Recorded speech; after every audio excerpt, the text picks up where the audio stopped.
Hi, I'm Tom Kreitler. And I'm Leslie Segretti. Thanks so much for listening to this edition of the Money Pit Podcast, brought to you by Pure Safety, high-performance insulation from Owens Corning.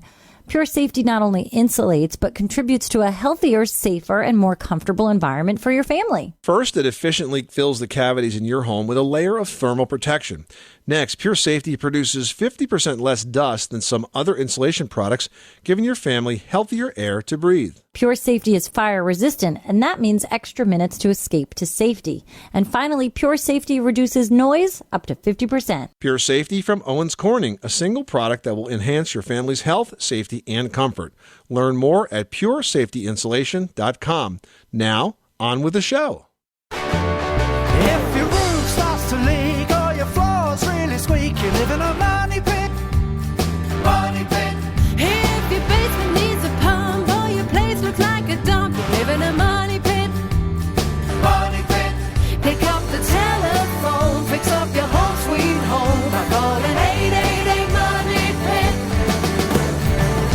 The Money Pit is brought to you by Lutron Sensors. Now, here are Tom and Leslie. Coast to coast and floorboards to shingles, this is the Money Pit Home Improvement Radio Show. I'm Tom Kreitler. And I'm Leslie Segretti. Pick up the phone, give us a call right now because we want to hear from you about your home improvement project. What are you working on? What are you thinking about? What is your New Year's resolution to get done in your house? Because unlike most resolutions, we want to help make sure this actually happens. But we're going to help you out at 888 Money Pit. Coming up on today's program, New Year, New You, and that's H-U-E. We're talking 2017 paint colors this hour and which ones are right for your house. We've got some colorful room-by-room advice coming up in just a bit. And speaking of painting, preparation is really key to getting your paint to go on properly and, most importantly, to stay on. We're going to share those steps coming up. And also ahead, if you've made a resolution to take more time to enjoy the little pleasures, we've got a great idea for you. How about creating a hobby room so you can focus on the pastime you've always wanted to take on? Wondering how that can fit into your footprint? We'll tell you exactly where those hidden spaces are just ahead. So give us a call right now for the answer to your home improvement project at 1-888-MONEY-PIT, 888-666-3974. Devron in Missouri has a question about energy. What can we do for you? I have a 1,450 square foot home and a split level, and our energy bills are like $350 a month, trying to figure out basically where the hole is and how to patch it up. Is that consistent across the year, or is that a winter high or a summer high, or what? It seems to be, definitely a summer high. We just got through the summer. We're pretty consistent throughout those 3 months. In the winter, we're usually, most years it's been around 250 to 300. You know, your question is a good one because a lot of people try to figure out where their home is using the most energy. So I have a couple of suggestions for you. One of which is to contact your local utility company and find out if they have the ability to do an energy audit of your home. Some utility companies, as part of their licensing requirements, will offer services like this for a small fee or sometimes free, where they'll have an energy auditor come to your house and look at all of the ways your home is using energy and give you some advice on where you should be concentrating on your improvements. Short of that, we can always only talk sort of generically, but the number one place that you should be trying to make more efficient would be your attic, because most homes don't have enough insulation. And if you popped your head up in your attic, you know, what we would want you to see is 15 to 20 inches of fluffy insulation. If you don't see that, then that's the first place where you're wasting a lot of energy. Yeah, that sounds great. Thanks for the resources. Lloyd in Missouri is on the line with a flooring question. How can we help you with your project? I have a 58-year-old house that I'm going to put in rental, and the floors are the solid old hardwood floors. They're not particularly worn, but the finish in places is worn off, and had carpet on it for a while and thought I would, see if there was a good economic way of finishing those without all the big sanders and all that stuff. So here's what you have to do. You do have to do some amount of sanding here. Now, I would say there's two levels of this. If you want to sand the floor, but maybe you want to do it yourself, there's a machine that you can rent called a U-Sand machine. The initial U-Sand. You Google it, you'll see what I mean. It's basically a sander that has 4 vibrating discs under sort of a housing. And the reason I like this machine is you can't really screw it up. You can leave the thing going in one spot, and you're not going to ruin the floor. With the big floor sanders, the belt sanders, if you sneeze while using one of these things, you're going to tear out part of your floor. It really takes a lot of skill and practice to use it. So that would take off the surface, or a good portion of the old finish, which is good. And in the areas where it's worn through, it'll sand just enough of that to let a new finish take hold. The other way you can do this, and your floor may be too worn for this, but you can rent a floor waxing machine like the commercial kind with the spinning wheel, but you put a sanding screen on that instead of a buffing pad, and then you run this sanding screen over the whole floor, and it does the same thing. It takes a little bit of that finish off, kind of cleans it up, gets ready for the new finish. So either way, you got to sand the floor. And if you want to do it yourself, those are your 2 options. If you don't want to do it yourself, by all means, hire a pro to sand it. They'll come in with a belt sander. They'll be done in 2 hours, and you'll be very happy. Now, in terms of finishing it, you're going to want to use an oil-based polyurethane, good quality polyurethane, and then kind of work your way out. You use a brush on the corners and on the walls, and then you can use what's called a lamb's wool applicator, which kind of looks like a wet mop, to put on the rest of the finish. Work your way out the door, and don't come back for 4 or 5 hours. And do that twice, and you'll be good to go. Well, I appreciate your help. Well, you're welcome, Lloyd. Good luck with that project. I'm sure your floors are going to look great. This is the Money Pit Home Improvement Radio Show. Up next, if you're like most Americans, now's the time you might be thinking about the changes you'd most like to make for the new year ahead. But whether it's losing weight, getting organized, or making more money, your house can help you keep those New Year's resolutions. We'll tell you how after this. You live in a money pit. Did you know that more than 90% of U.S. homes are under-insulated, causing increased energy costs and uncomfortable temperatures year-round? An industry leader, Owens Corning, has a new solution to help homeowners and contractors identify air leakage by performing a home energy assessment. The new Comfort Tracker app by Owens Corning can help you locate problem areas throughout the home. The Comfort Tracker app works with a FLIR One thermal imaging camera, which attaches to your iPhone, iPad, or Android device. By visiting OCComfortapp.com, you can learn more and download the Owens Corning Comfort Tracker app free for your iOS or Android device. Room by room, you'll have a prioritized master plan to improve your home's energy efficiency, ensuring comfortable temperatures all season long. Visit OCComfortapp.com today and put the power of a professional energy audit right in your hand.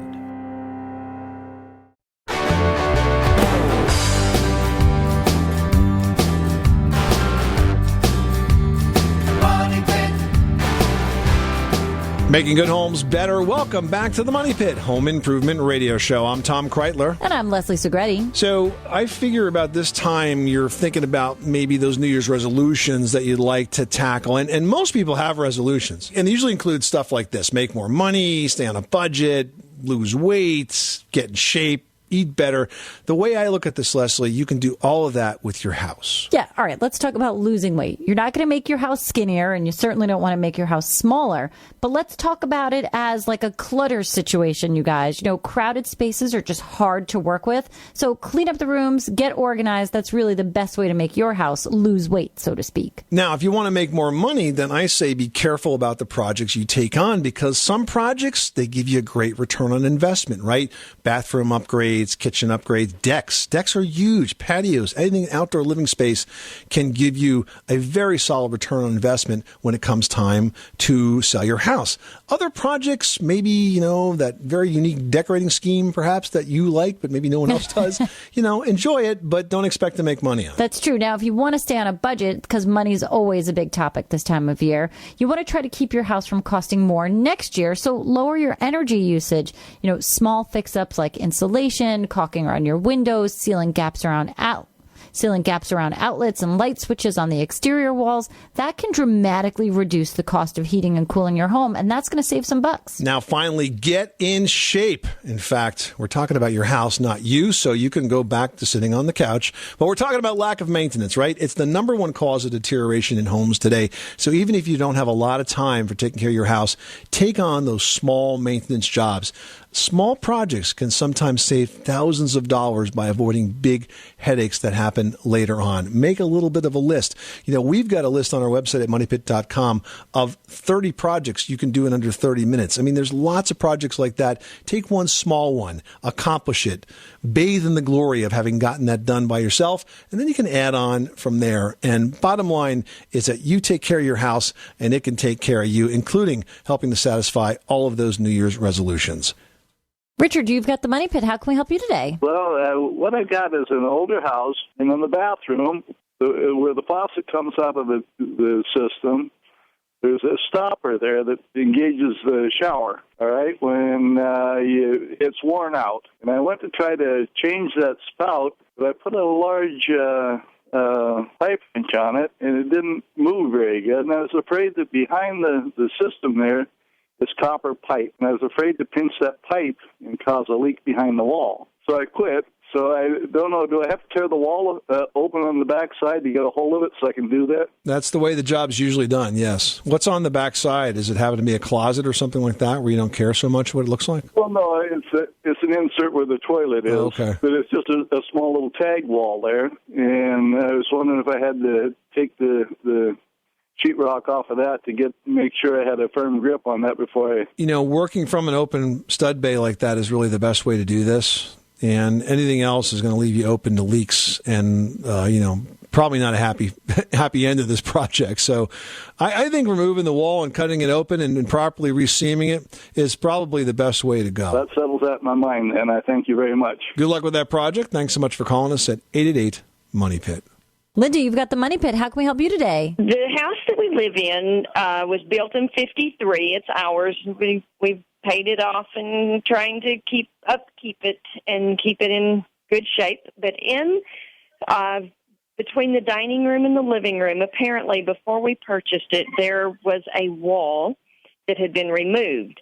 And the only sign is on the ceiling where the wall was removed. There's a double crack, like on each side of a 2x4 is what it looks like, about that width in the drywall. And I've tried it's a textured ceiling. We actually had knockdown put on it, but we can't fill the crack. I've tried to use drywall mud, and it just returns. What can I do to fix this crack? So this was opposite both sides of a wall that was torn out. So they must have slipped in some drywall to patch it. Is that what you're thinking? Maybe. So that's not the best way. That's not the best way to fix that sort of thing. You can't put a narrow strip in there and have it ever look like a normal ceiling. If you've got a hole like that where you pull the wall out, what you have to do is cut a bigger piece of drywall out, maybe about a foot or two on each side of it, and you do that right on the edge where the floor joists are, the ceiling joists are in this case. Then you have a bigger seam to tape and spackle and secure, and if that's done well, then you're never going to see it again. So you putting all of this spackle on it time and time again over all of this period of time is probably made more of a mess, and it's kind of hard to fix at this point. So what I would tell you to do is to cut out that whole repair, put a bigger piece of drywall in, tape it, spackle it, prime the whole ceiling, and then repaint the whole ceiling. And that would be the way to do this, permanently. Otherwise, you're always going to see that. Okay, thank you for telling me that. Well, now that we are in the new year, nothing says fresh start like a new coat of paint.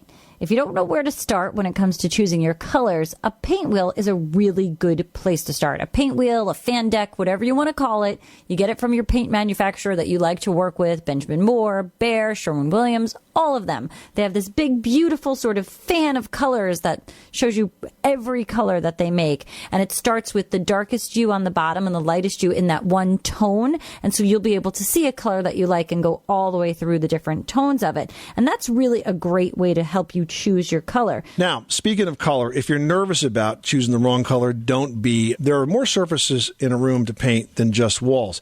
You know, a white ceiling can be boring, but you could paint a little bit of color over your head and add a very warm touch. Doors and window trim, they don't have to be white either. You can use shades of your wall color in a high gloss paint to kind of make them really pop. Now, a good trick of the trade to make sure that you're happy with your colors is always to sample your paint colors. Now, you can use a board that can be moved around the room, and you want to be sure to look at the paint in different lighting. You want to look at both natural lighting and artificial lighting, and you also want to get a sense of what that paint color is going to look like at different times of the day. So you really have to stick with your sample and sort of check it out all the time to make sure you really like it. Once you do, go for it. Yeah, you kind of live with it for a while, and it makes a lot of sense. 888-666-3974. If you got a project on your to-do list, let's do it together and slide it over and mark it done. Martin in Wisconsin's on the line with a question about a load-bearing wall. What's going on? I've got a wall between my kitchen and living room that I'd like to open up, and there's already a doorway there. I'd like to open it up and make it open area. And the walls, it's a main support wall. It's a structural support wall. I want to take out about 12, the span would be about 12 feet. There's a doorway there that's already 4 foot wide, and so I'm going to try and open up another 8 foot of it. And I was wondering about, like structurally, if I would be possible to put in like a micro limb. I think that's what they call them. Look, I don't recommend this project for the faint of heart or the inexperienced contractor, because it's not the kind of job you should be doing as your first foray into home improvement. I can explain to you conceptually how it's done, and let's assume that you have a bearing wall here and you need to disassemble that wall. So the way it is done conceptually is that there is a temporary wall built on both sides of the bearing wall that has to come out. So basically you're building a load-bearing wall on one side of the wall that's coming out, maybe 6 inches or a foot away, and one wall on the other side. And then once those temporary walls are in place, then and only then do you disassemble the bearing wall. And in terms of that laminated beam, yes, once you put that beam in, it's got to be properly supported. So the ends of the beam have to be sitting on something like another part of the bearing wall so that the load is transferred down to your foundation. So again, it's really a pretty complicated project, and one that has to be done right, or the consequences are pretty devastating. So it can be done, but it's a big project, and it's not the kind of project I would recommend you tackle unless you have a lot more experience than it sounds like you have. Yeah, that's kind of my thought about it. I just thought I would reach out to you guys. All right. Well, I think you're on the right path now. Thanks so much for calling us at 888-MONEY-PIT. Fran in Tennessee is on the line, and her French door has developed rot. What is going on? Well, we live in a 150-year-old house, and over the years, as we moved in here, we've done repairs and modernized some things, and we had a French door put in the dining room. It's covered in a metal flashing around the outside, but we didn't realize at the outset that it was a composite door, and over the years, it has developed rain rot. It's the only thing it has just fallen away at the bottom, about 6 to 8 inches up. We covered the door with a 4x8 piece of plywood to keep rain off of it, but we don't know what to do. Is it repairable, or would it be best just to replace the entire door? This is screaming replacement to me. I was afraid you were going to say well, that. listen, you've already covered it with a sheet of plywood. So, I mean, if you called me and you said, listen, I got a hole in my door because it's rotted out and it's a few inches from the bottom, I would tell you there's different materials that you can use to fill those rotted holes back in with that are sort of like packing a cavity. You know, there's 2-part epoxy patching materials. You mix them together, you put it in there, you sand it, and then you can prime it and paint it. You can use auto body putty for stuff like that too, and you press it in there, let it dry, again, sand it, paint it, and good to go. But at this point, it sounds to me like this door has given you all the years of service it has to offer, and I would think about getting a new door. And I would tell you specifically, Fran, to look at the new fiberglass entry doors that are out there, because they could look like a painted door or they could look like a beautiful wood door. There's lots of qualities of that fiberglass today where it looks pretty darn good. And the nice thing about it is it's completely impervious to water, and it's 5 or 6 times more energy efficient than wood. It does, and thank you for talking with me. I appreciate it. I hope that helps you out. Thanks so much for calling us at 888-MONEY-PIT. Scott in North Dakota is on the line with a water heater question. What's going on? I got a cabin that we're going to remodel, and I was wondering if it's better to go with a tankless water heater or a tank one, because we got to drain everything in the winter. But I was kind of looking online and stuff, and the difference between them, and the tankless ones only raise it a certain amount of temperature, and up here the groundwater is usually about 40 degrees. So first of all, we're talking about an electric water heater versus an electric tankless? Correct. Yep. Yeah. I would definitely go with an electric water heater, and I would install that water heater on a timer so that you can control when it comes on and off, because, especially being a vacation property, you're not going to want that on in the middle of the day. You're probably going to want to come on for a few hours in the morning and a few hours in the evening, and that will save you a lot of costs. Well, great. That answered a lot of questions. All right. Thanks so much for calling the Money Pit. Painting is a hard enough project to get done, but staring days later at a painted surface that's all bubbled up is a major bummer. Now, there are definitely some notoriously difficult surfaces to paint, but it can be done with the right approach. We're going to share the tips and tricks for success next. Hi, this is Joe Namath, and if you want to move the ball on your home improvement projects, listen to the Money Pit Home Improvement Radio Show. On the Money Pit Radio Show. Pick up the telephone, fix up your home sweet home by calling 888 Money Pit. Up until now, you purchased insulation to insulate, to help keep warm spaces warm and cool spaces cool. But now, Owens Corning has changed all of that with Pure Safety high-performance insulation. Pure Safety not only insulates, but also actually contributes to a healthier, safer, and more comfortable environment for your family. That's right. First, it's a high-density, all-purpose insulation that efficiently fills cavities in your home with a layer of thermal protection. Next, Pure Safety contributes to healthier indoor air. It stays put in walls and floors and produces 50% less dust than some other insulation products.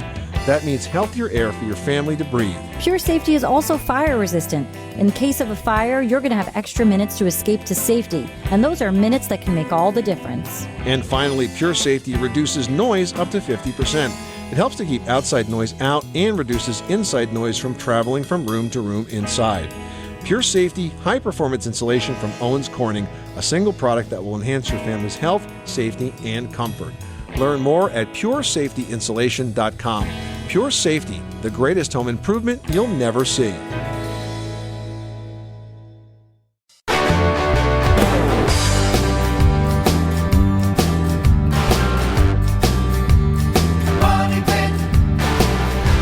Making good homes better. Welcome back to the Money Pit Home Improvement Radio Show. I'm Tom Kreitler. And I'm Leslie Segretti. Hey, here's an example of a quick home improvement project you might consider this week, and it's one that I actually made to my house recently, and that is to replace the house numbers. Now, in our case, we were doing some exterior painting, so I figured, why not? But I was thinking that, it's a really good idea to take an objective look at what you've got in your house now, because over the years, it can become faded, and it occurred to me that these numbers don't only need to be seen by people that want to visit you, but most importantly, they need to be visible by emergency personnel or emergency responders that have to get to your house in the event that happens. So make sure your house numbers are big and bold and bright and visible from the street. And if you live in a home that has a long driveway that comes in, of course, that same advice applies to out near the street at the mailbox. Make sure your house can be seen. Replacing those numbers is a really simple, quick project that can assure your safety. Leroy in Delaware is on the line with a flooring question. What can we do for you? I have a question on the laminated flooring. Number one is it a solid color all the way through? And number two, where I would be using this has chairs with rollers on them. And I was wondering if you thought that would hold up with being the chairs had rollers on them. All right, so first of all, is the solid color all the way through? No, that's not the way laminate floors work. So the way laminate floors work is you have different types of composite materials, and then you have sort of the color layer, which is essentially sort of a photograph, and then you have the wear layer on top of that, which can be textured so it can look like stone or feel like stone, I should say, or wood boards. Now, this textured sort of wear layer surface, it's available in different levels of durability. Some floors are designed for light use. Some floors are designed for commercial use. If you buy a tougher floor, one of the better quality floors that's designed for the heavier use, I don't think you can have any trouble with those chairs on the rollers. Now, are all the chairs and rollers? Or is this like a desk chair situation? Well, actually, it's a kitchen table with 4 chairs and rollers going on. All right.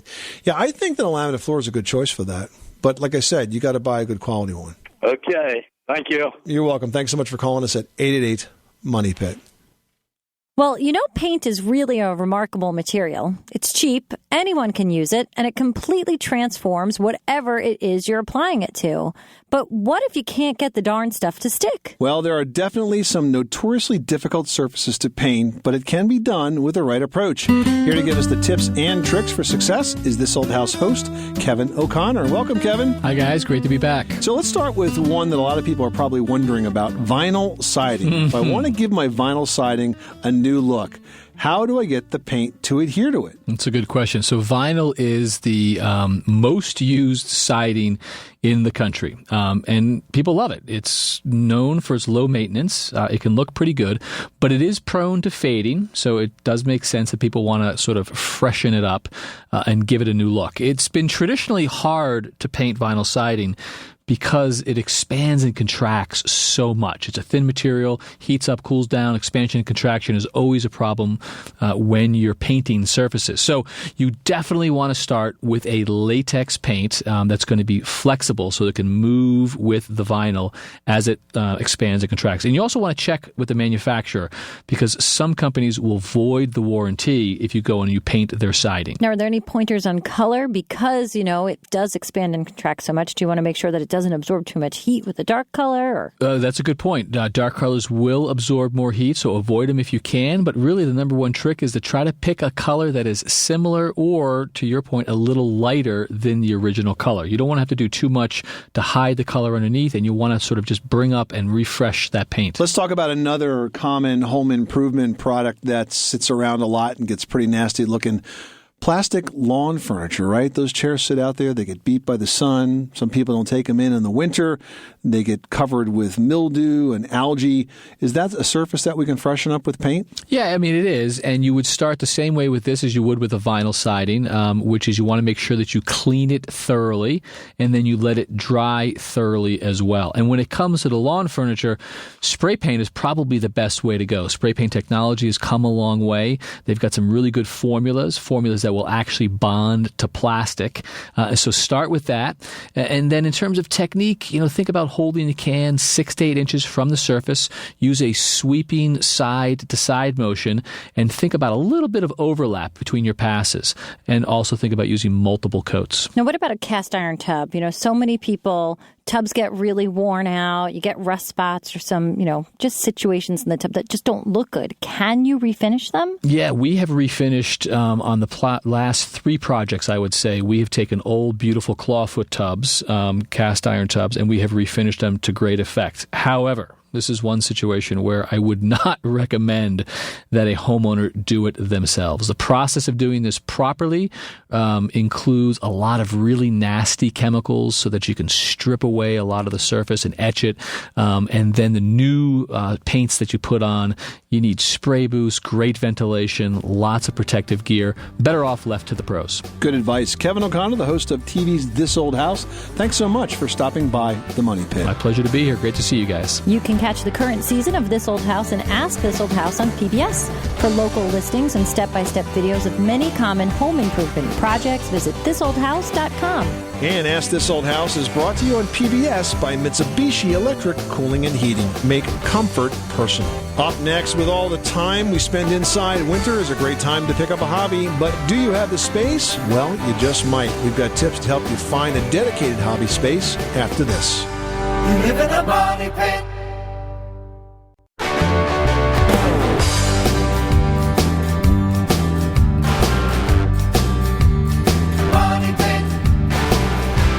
Where home solutions live, this is the Money Pit Home Improvement Radio Show, and Happy New Year to all. I'm Tom Kreitler. And I'm Leslie Segretti. We'd love to talk with you about the projects on your to-do list. Give us a call right now at 888-MONEY-PIT.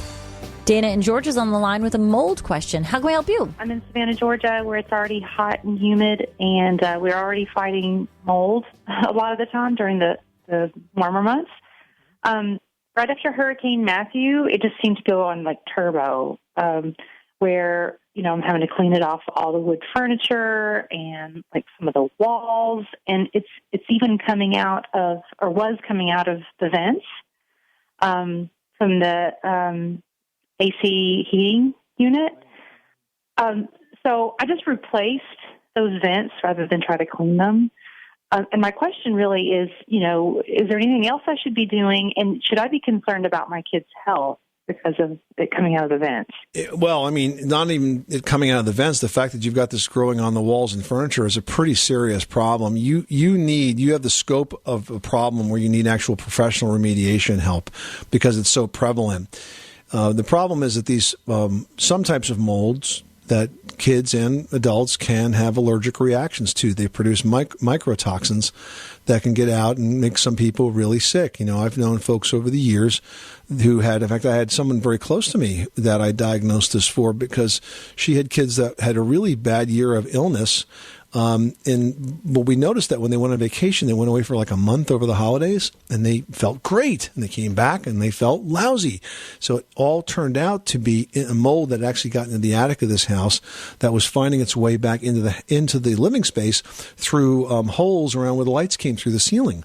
And so in this case, all of the insulation had to be taken out of the attic and the whole thing had to be sprayed and cleaned and then put all back together again. So if you got that much mold in the house, you've got to get to the bottom of it, and I really think you need some professional help. But what you want is someone who does occupational safety and health as a living, as a profession. You don't want, the latest Johnny-come-lately mold remediator guy that has no professional training. You want somebody who really has some skills and certifications from a consultancy basis to get to the bottom of this. I'm going to recommend a website, and that website is mayindoorair.com. May, like the month, M-A-Y, indoorair.com. You will find books on that website by Jeff May, who's one of the most knowledgeable people I've ever met about mold and indoor air quality. He has an interesting backstory. He was very, very allergic to mold, and it led him to a whole new course of study. He's written 3 or 4 books on mold, including some written for the Johns Hopkins University Press. So I think that would be a good source of information for you. And he's not from your area, but he may be able to recommend to you some contractors in that particular area, some consultants in that area that knows professionally. But that's a good source for you to kind of get to the bottom of this, okay? Great. Thank you so much. You're welcome. Good luck with that project. Thanks so much for calling us at 888-MONEY-PIT. Well, if you ever thought it'd be nice to have a space in your home dedicated to a workshop, a sewing room, or an art studio, or even any other hobby, now's a great time to get started with basic planning. Yep, and finding space is usually the first step. But if you're short on it, get creative. For example, think about how you might take advantage of a closet space with the doors removed. I did just that when I needed a little space to do some recording in my house. I actually opened up a closet, took out all the shelves, gutted all the clothes, etc., put some foam padding on the walls, and all of a sudden I had a small recording studio at home because that was kind of my hobby. But there is space in places like that. You just got to look for it.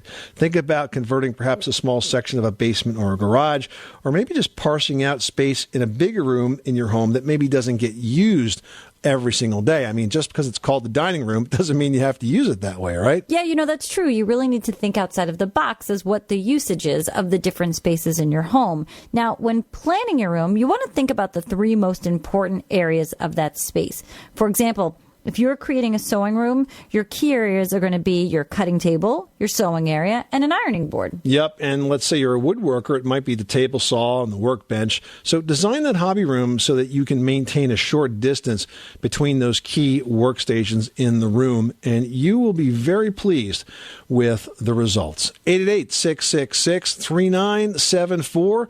We'd like to help you with that project and many more. Give us a call right now and help yourself first at 888-MONEY-PIT. Ronnie in Maryland's on the line and has a question about a paintsicle. When a gallon of paint freezes and you wonder if you can still use it. Welcome, Ronnie. How can we help you? Yes, I was wondering if I have some latex paint that was out in the garage. live in a part of Maryland here where things freeze up.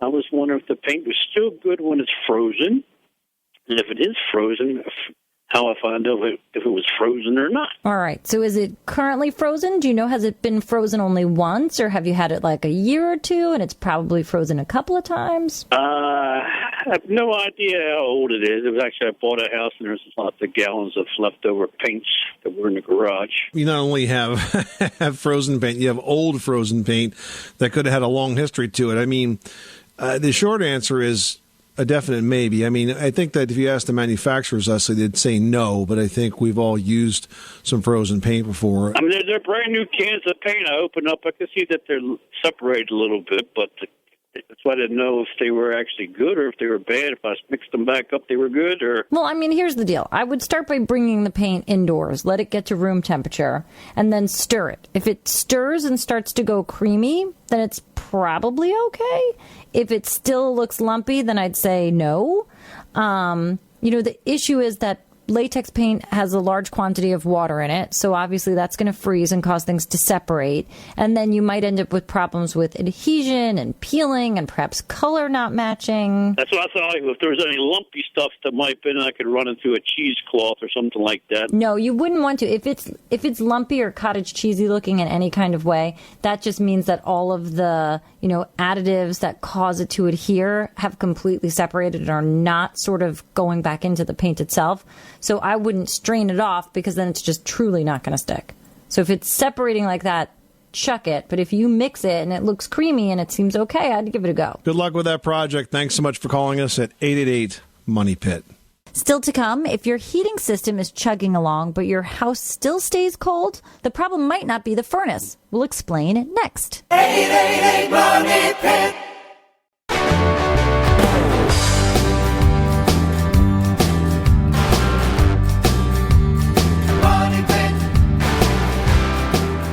Today's Money Pit is presented by Mr. Beams, lighting solutions that can be installed in 5 minutes. No wires, no electrician, no kidding.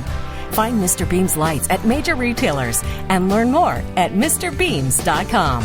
Making good homes better. Welcome back to the Money Pit Home Improvement Radio Show. I'm Tom Kreitler. And I'm Leslie Segretti. Well, Leslie, let's face it, bathrooms can be pretty smelly places sometimes, but not all those smells originate from the humans that are using them. Truly, we have a sink at home. It's actually 2 sinks, and I know you and I have talked about this before. And when you turn one on, the other one will back up, and when they drain down, it smells horrible. But you're right. It's something that's known as biogas, and it's actually an easy fix. Yeah, that's right. It's basically bacteria that grows in the drain lines of the sink. And the solution is to fill the sink with hot water until it reaches the overflow. Then slowly let it down to a trickle so it kind of runs over the overflow, but not the sink itself. Once it's all set, then add a couple of cups of bleach to the water. That bleach is going to run down the overflow channel and kill any bacteria it finds. Then after a few minutes, you can add another cup or 2 of bleach and let the sink drain out very slowly, so it'll do the same for that waistline under the sink, and you should be odor-free. All right, now we're going to jump into some emails. I've got one here from Jake, who writes, I have a 1942 Cape Cod-style home with forced air. My cold air return vents all run on the exterior walls of my house. Since the weather has gotten cold, I've noticed that I'm getting a lot of cold air and drafts coming from the returns when my heat is not on. I've taken the return covers off, and I can see the old wood siding on the exterior of my house. Is there a way that I can insulate the vents or seal them up so I don't get these drafts? Well, the problem is not the ducts. It's the lack of insulation around the ducts. So you might need to consider going with a blown-in insulation or at least sealing those seams around the register. I think you could probably do this with a polyurethane foam that is sold, in the cans or the spray cans. But I would buy one that is designed for windows and doors. And the reason is this. If you buy the other type of spray foam, then it expands and it gets really hard. And if you put too much in that space, it'll actually push the wall right off of the studs. But if you use the one that's designed for windows and doors, when it dries, it sort of remains squishy, and it will seal, but it's not going to push things sort of out of whack. I think that's probably your best option, Jake. Yeah, and it really is going to make a huge difference. You're right. It's just getting all that cold air, and then the duct is cold, and it's just not going to work for you. All right, now I've got a post here from Kilobi who writes, we own a house with an old oil furnace that works. The house was built in the 60s and has industrial blowers that are obsolete. They continuously break and parts are impossible to find. We had the AC unit replaced in 2010 and a contractor said he could replace the oil furnace with a heat pump and use the existing ductwork.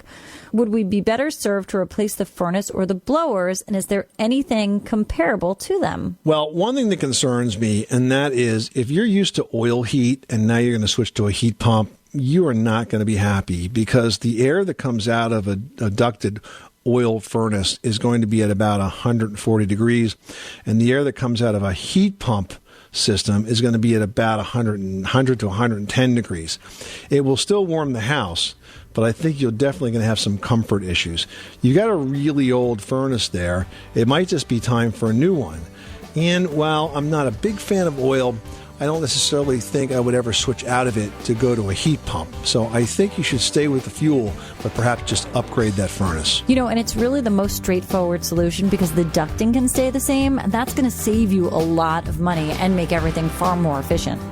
This is the Money Pit Home Improvement Radio Show. Thank you so much for spending this first weekend of the new year with us. We hope we've given you some ideas and inspiration on projects you'd like to get done in your home this coming year. Remember, we will be here to help you at 888-MONEY-PIT or post your question to our brand spanking new website at moneypit.com. I'm Tom Kreitler. And I'm Leslie Segretti. Remember, you can do it yourself, but you don't have to do it alone.